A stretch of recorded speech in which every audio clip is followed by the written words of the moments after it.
Welcome back to the show where we run you through all the Dolphins news you need to know about. After you're through the news you need to know about, we run through the fan Q&A where we answer fans' questions.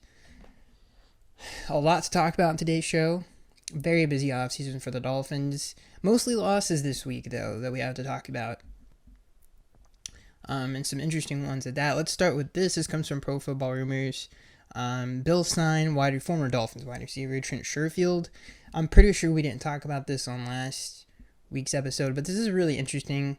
Obviously, Trent was a really nice playmaker for us. Like a really nice role player. I wouldn't say playmaker, but he was the third option in the offense in terms of the passing game for most of the season, and he was the most successful at it.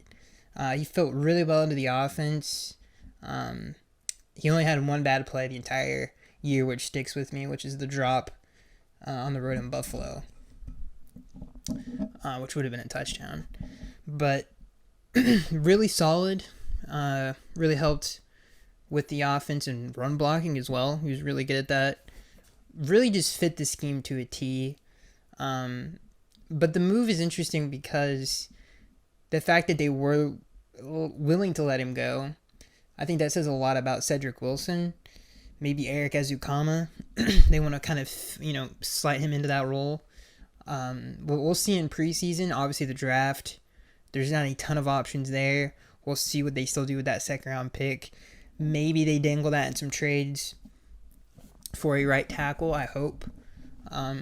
Maybe there's somebody out there that they could get, or maybe they use the right tackle, the second-round pick on a right tackle. I don't know. There is a lot of really good receivers in this draft. Not a need at all for the Dolphins. I'm not saying that they should use a second-round pick on a receiver. I will say that having a third option in this offense is a big deal, and that was an issue last year. There wasn't a whole lot of consistency, whether it was with the run game or any of the other receiving threats, whether it was Cedric Wilson, Trent Sherfield, or Gesicki. Trent was by far the most consistent. Even Saunders from Ole Miss, the undrafted rookie, he was very inconsistent. And it's strange that Eric never really got any run last year, even though he was by far, even River Craycraft, he was way better than those players in preseason. Obviously, the excuse we got because of that is he doesn't really know the position that he doesn't know it's not that he doesn't know the position that he would have to play with Tyreek Hill and Waddle on the field, but the Dolphins also did a lot of different sub packages where they would take both of those players off the field. So I don't know, it's weird. Maybe Eric isn't as good as we think. I don't know. It's a strange situation. It doesn't really make a ton of sense, but maybe this is a sign of they like where his development has gotten him to. Chris has done a really good job, and the Dolphins as a team, at least the last, I would say, 10 years, have done a pretty good job of drafting receivers. So, there's in free agency, they've found some good ones, like some good slot guys, some good number 3 guys, and just some solid receivers overall. Maybe they go that way, the draft. I wouldn't be too upset at it. There's a lot of really nice talents that could fall to the second round. I think there's in all of positions, honestly, because of the heavy quarterback draft that it's probably going to be. There's bound to be somebody who maybe drops the second round, could be in trade distance. You never know. But it does bode well for the Dolphins because they could get a player like Jahmyr Gibbs or someone who can bring a third guy to have to kind of game plan for. But interesting that Trent obviously went to Buffalo. Kind of sucks. It's weird that all of our former Dolphins are going to division rivals, but is what it is. I hope. They did get rid of Isaiah McKenzie, but the Bills did, though, which I thought was weird. And then maybe that's something that the Dolphins could consider. A lot of speed, really good after the catch. But I don't think he really fits the offense that well. So we'll see what they do for that third. And hopefully the run game gets better, which could support the passing game. Because there's just way too much pressure. Way too much pressure on the passing game last year. And I don't think that gets enough attention. But it was just way too pass centric, and it was way too big play centric. There wasn't a lot of 10, 12, 13 play drives, and that's something the Dolphins weren't really good at, is methodically moving the ball down the field. That's because of the lack of run game and the lack of a third guy they could kind of rely upon. It was really three guys that they relied upon. It was Tua, Hill, and Waddle. That's where most of their offense came from. And I would say Mike McDaniel's creativity. So they have to, like I said, find something else to kind of lean on a little bit. This next news story, which is another loss. Not a big one, but I'm interested to see how this plays out. And honestly, I know a lot of Dolphins fans actually like this player. I don't. Never have been, especially after last year. I think this was the right move to kind of move in a different direction at the tight end position. But Mike Gesicki signed a 1-year deal with the New England Patriots. It is what it is. It sucks that he went to a division. I just hate seeing Dolphins, especially longer-term Dolphins, in a different uniform. Not a different uniform, but a division rival's uniform. I don't know. It's like, it's probably the money, but it doesn't matter. He just never fit what they were trying to do with the Mike McDaniel offense. It was a lot of run after the catch stuff, a lot of physical stuff required from Mike. I will say that, and I don't want to say, I know it's a little bit of, I would say, not Mike's fault in some circumstances. Like, there are plays, if you go back and look at some of the games, there are plays where he was missed in the reads. There was I won't say quite a few of them, but there was a good amount of them. I won't say it's all on him. I would say some of it was on the bad quarterback play, the inconsistency of those players when they had to step into the lineup. So it's not all negative when you go back and look at it, but he just didn't fit the offense. He's not very good after the catch. He's not a very good separator in man coverage at all. His best attribute is obviously being a big target, good hands, and being a good red zone threat to a certain extent. But he's not George Kittle. He's not a top-end, top-shelf tight end. He can't do the things that we need him to be able to do in a West Coast type of an offense, especially in the passing game. And to two of his strengths, which is reading coverages fast, getting the ball out of his hands fast, and letting his playmakers do what they will with the ball, and playing to the strengths of the play design. He really just doesn't do that, and I think that's one of the bigger reasons he was let go. But not a fit in Miami. Obviously, he moves on to New England, but it does avoid a huge hole at the tight end position. I know they signed, I can't remember his name. I believe it was Saubert from the Denver Broncos. He's never had over 200 yards receiving in a season. So there's a huge void there. And the tight end draft is really deep. I would consider the tight end position a top 2 need for the Dolphins. I think number 1 is tackle for sure. And then number 2, I would say, was tight end. Because there's such a void of talent there. I mean, the most talented guy on the roster right now, obviously Hunter Long going to Los Angeles. The most talented one is Durham Smythe, who did look better in this offense than Mike did at times. He just fit the scheme better. So I would not be mad at them going tight end in the second round. There's a lot of really good ones. Obviously, there's a lot of depth there, and maybe they can find a gem. But the Mike Gesicki experiment, it failed. It just was never a really good match, and things kind of seemed to get kind of salty at the end there. with some of the stuff that Mike was saying at the end of that season. It just wasn't a good match. And, I was a huge fan of Mike's coming out of Penn State. And it just never worked out. Never worked out.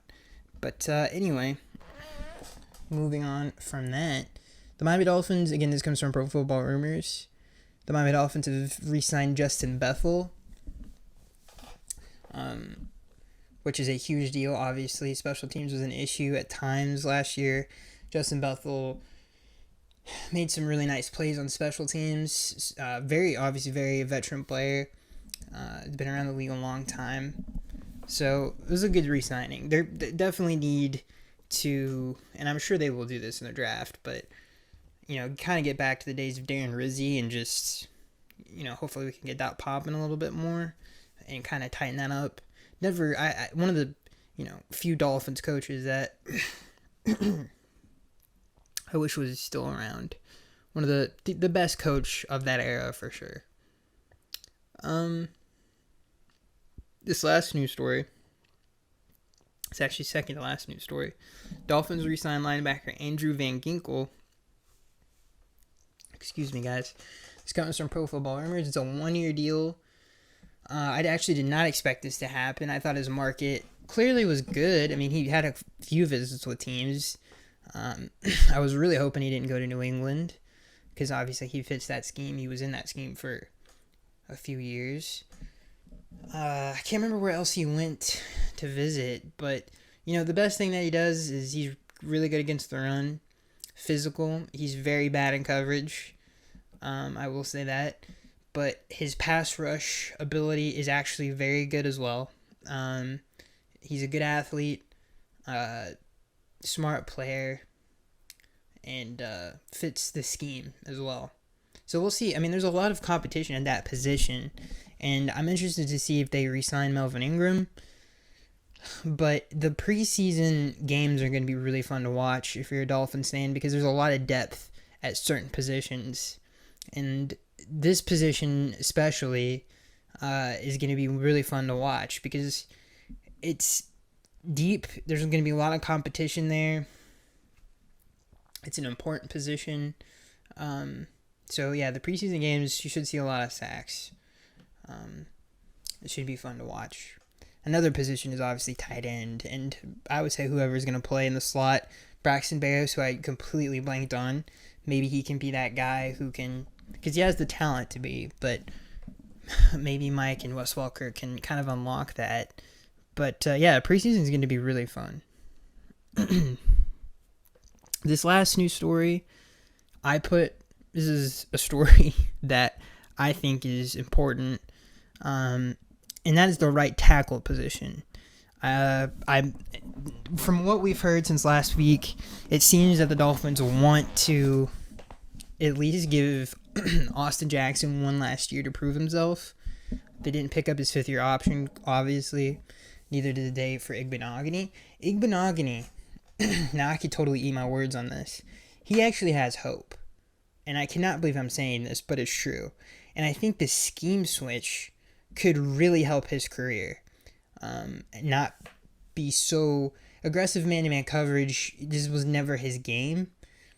And maybe taking some of that pressure off of him can unlock something. I think the scheme can help his career out a lot. So I would definitely keep my eye on that situation because I think that could help him. But Austin Jackson, he just hasn't played well. And again, when you pick up the fifth-year option of a quarterback that's missed a good amount of games over the last 2 years, he has concussion issues. You would think that the tackle position would be a priority, and I think that's where, at least for me, if I was the GM of the team, would be my top priority, making sure the front line is up to what it needs to be for Tua and his career. But it doesn't seem, we heard last year that Austin Jackson, great offseason, was trending in the right direction. Obviously the injury killed And that really hurt. And it could be hopefully not a domino effect. But again, I just feel like the Dolphins need to do something. So what I did is I made a list of tackles, and I have every right tackle in the NFL on this list. And when you actually look at this list, and we'll go through some of these names, the right tackle position is very thin. There's very few good players at this position. There's been rumors that the Dolphins are trying to trade to at least get competition at that position. Maybe wait to see how the draft plays out. Maybe a big time player with a big cap number gets let go and replaced by somebody with a rookie deal. It happens all the time. Maybe that'll happen. And there's a couple names where I think that I've kind of, check mark that like, oh, he could be one of those guys. So there are some, but there's not a lot of players in the league that honestly are half decent at this position, which is very strange. But I thought we would go through some of the names. And one of the things I want to bring up before we even continue is that, first of all, tackles are very important to a lot of the league, I think. Now, right tackle, obviously, not as important as left tackle. In my opinion, I think the offensive line is one of the most important positional groups on the team. I think it's a top 3 group. I think it's honestly 2. You can make an argument the defensive line is more important. That's totally cool. I think, it's really the only positional group that can affect the quarterback at a significant level, which is true. So obviously that's very important. But to me, and especially being a Dolphins fan, seeing bad offensive lines, over the years, you see all the good teams, they make it to the Super Bowl, and all of the consistently good teams, they have good trench play. And that starts with the offensive line. So one of the things that it's been disappointing as a Dolphins fan at is the inconsistency on the offensive line. There's only been like 2 good ones in the past 15 years. I would say maybe not 15, but maybe it is 15. But 2011's was a really good offensive line. And I would say 2016's, Adam Gase's first season as a Dolphin, that was a good offensive line as well. But since then, it's been pretty bad. And since Tua's been here, it's been very inconsistent and pretty bad. So I just don't get the whole... I don't understand why Chris Greer is as stubborn as he is. But anyway, let's go through these lists, or this list of names here. So the top end, and this is listed by salary. So the number one in terms of yearly average, the highest paid tackle obviously is Jawan Taylor, who just signed with the Chiefs. Ryan Ramczyk, obviously. Brian O'Neill for the Vikings. Lane Johnson for the Eagles. Mike McGlinchey, who just signed his big deal with the Broncos. Brandon Smith. Well, I don't know when he signed his deal, but that could be a name to watch for sure. With the Colts kind of restarting there. Taylor Moton, he's not going to be on the move anytime soon. He seems to be like he's going to be a Panther for a long time. He just restructured his deal there. I don't think he's moving. Jake Conklin, that's definitely a mark of a name for Dolphins fans to watch. He was rumored to be let go, I think, last year. I wouldn't be surprised if maybe some of those things swirl up after the draft. So that's definitely a name I would keep your eye out for.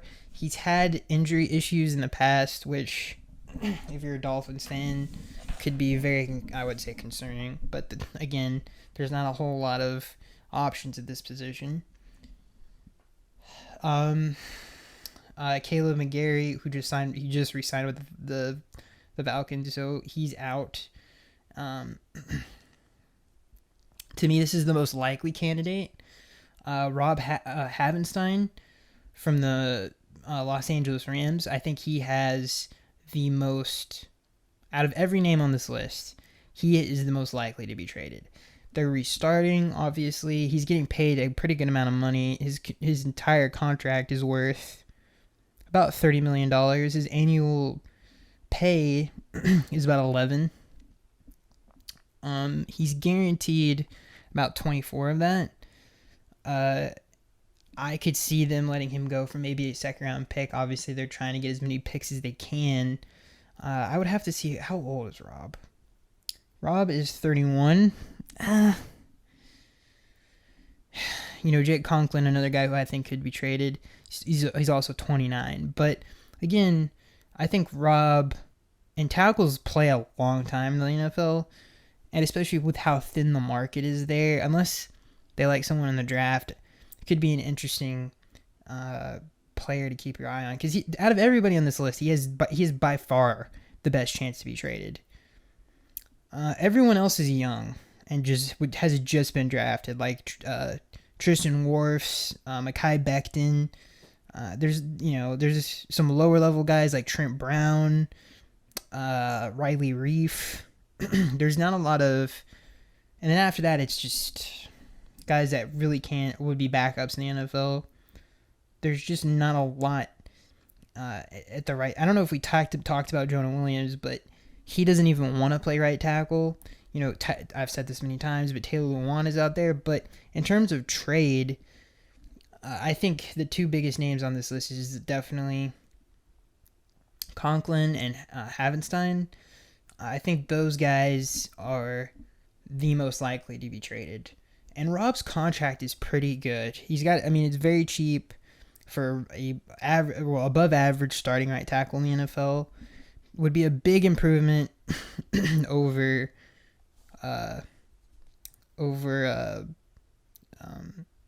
Austin Jackson.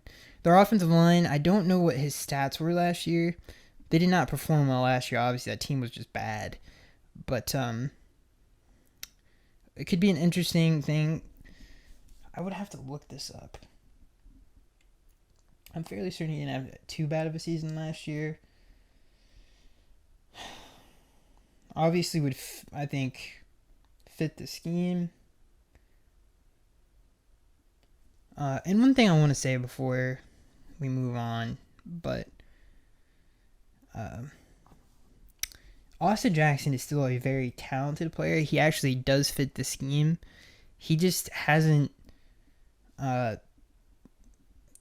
there is an opportunity, but again, things that we've seen, he just, it just hasn't been great. So he allowed 6 sacks last year, which is tied for 15th. And he had an overall, if you care about PFF, he had an overall, this is Havenstein, had an overall grade of 73. So not great. He was also on a bad team with some bad quarterbacks. And again, this is a guy who's had a lot of success in the NFL, and is obviously a veteran type of a player. It'd be interesting to see if the Dolphins, I think by far he would be the best choice. He would have the most likely scenario to be traded. So definitely a name to keep your eye on. So let's move on to... And again, I really wish the Dolphins would have at least gotten Orlando Brown or someone, because I think the team would be perfect at that point. But maybe they can make a move for Havenstein or someone else gets let go. I don't see anyone on this list who's a good tackle being cut, though. The oldest guy on here who's a high-level tackle, Lyle Collins is 30, but he just tore his ACL. Doesn't seem like he's moving on. But the oldest guy on here is Havenstein, is actually Lane Johnson at 33. And he's not going to be cut. So it's everyone else is young and has just either signed a contract or is still on a rookie deal with years left on it. It just isn't I think, other than the two names that we discussed with Conklin and Havenstein, there's just not a likely scenario where a right tackle, maybe a left tackle, but a right tackle is cut in the offseason. That's a high-level guy. And the Saints seem to be taking one last swing at things. So there's no chance Ramczyk comes free. Maybe the second-round pick is best used on a tackle. I haven't really looked into the draft in terms of tackles yet. So I don't know. I don't know if it's a deep crew, but we'll see. This next question comes from KC Fanatic. He says, non-Dolphins question, who would you take, Saquon Barkley or Derrick Henry?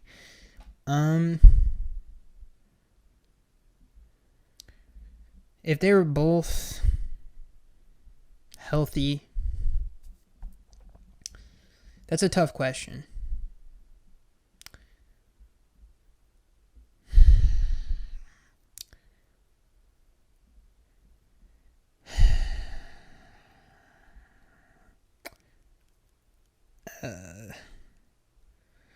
I'd probably say Saquon, just because he can affect the game in more ways than one.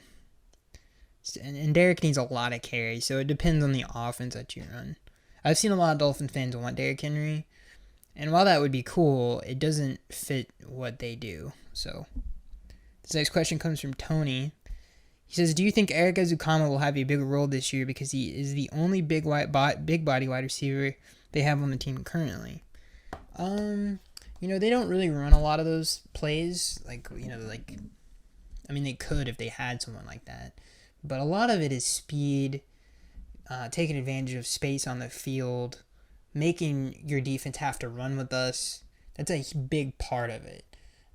And so they don't really need that. But yeah, Eric can do some of those things. And one of the best things that he's good at is after the catch, which is a huge part of this offense. So as a slot receiver, which I don't think in this offense at least is a very complicated position. I think if any offense was complicated to be a slot receiver in the most complicated, it would probably be New England's. But this, to me, when you watch the Dolphins play, first of all, they rarely have, at least on first and second down, a slot receiver in the game. So that's an issue for him being able to get on the field more. But maybe, I don't know.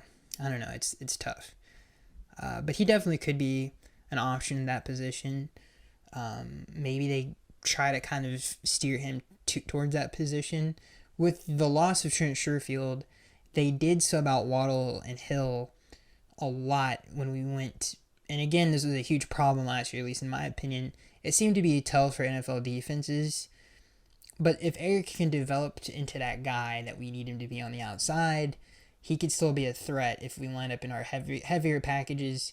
And it won't be so much of a tell that, they're probably going to run the football with Waddle and Hill out. And it relieves stress on the defense. So, and especially if they can get a tight end, that would help out the run game a lot, because it would be more of a threat when they lined up in some of those formations. But I don't think the need for I don't think that's, honestly, I think it's helpful, but it's not something that they need. But Eric can add a lot of value to the offense with his after the catch and blocking ability, because he is a bigger player. And we'll see if he can kind of work his way in there. It's going to be interesting to see if Braxton Berrios can develop into some type of a slot receiver as well. So we'll see what happens in preseason. It can't be River Craycraft all the time. And we'll see what happens. But that's it. I hope you guys enjoyed. Let me know what you guys think down in the comment section below. And I'll see you guys in the next one.